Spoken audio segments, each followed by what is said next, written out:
Ce semestre est consacré à l'histoire de la France au XIXe siècle, avec les bornes chronologiques 1814-1815 jusqu'à 1871. Ce XIXe siècle constitue une période de transformation décisive qui fait passer la France de l'ancien régime absolutiste et féodal à la modernité d'une démocratie parlementaire et capitaliste.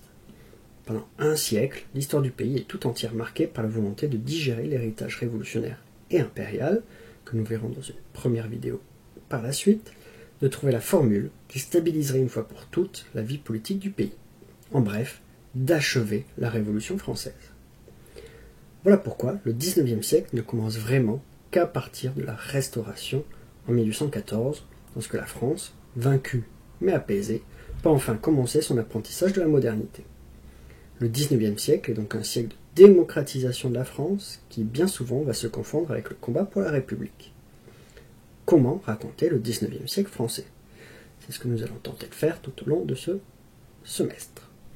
Faut-il insister sur le lent et chaotique processus d'évolution vers la démocratie parlementaire, avec une succession d'expériences politiques et de révolutions brutales, reflétant la lutte pour le pouvoir entre légitimistes, orléanistes, bonapartistes, républicains modérés et radicaux, et socialistes?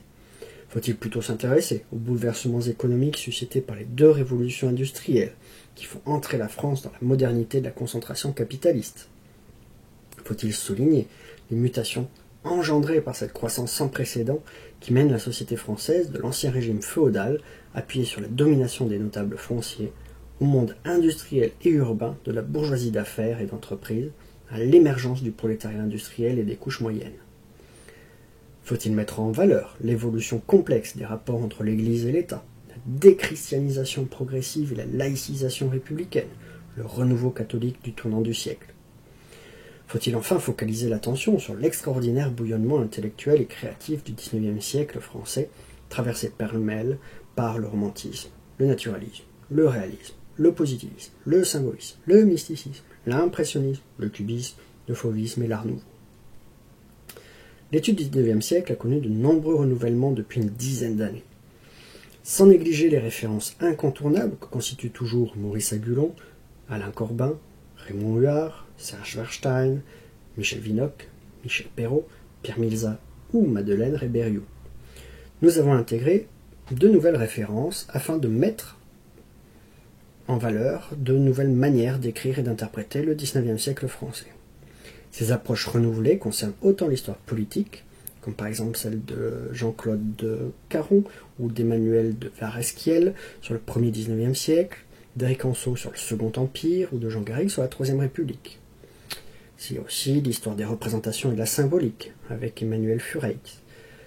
L'histoire culturelle, autour des écrits de Dominique Khalifa, Françoise Melloniot, Jean-Yves Mollier ou Anne Martin-Fugier. L'histoire économique, qui après l'école des annales est marquée par le retour aux acteurs et à l'intérêt nouveau pour les institutions économiques et les corps intermédiaires, avec notamment Claire Lemercier ou Alain Chatriot. Et enfin l'histoire sociale, revisitée par la socio-histoire avec Gérard Noiriel ou les travaux de Michel Riot-Sarcey sur les femmes. Tous ces écrits, par l'élargissement des questionnements qu'ils suscitent, les nouvelles problématiques qu'ils mettent sur le devant de la scène historiographique, comme la question de la politisation ou de la xénophobie, mise en avant par Laurent Dornel, permettent de rendre plus intelligible le XIXe siècle, ce siècle fondateur de notre modernité politique.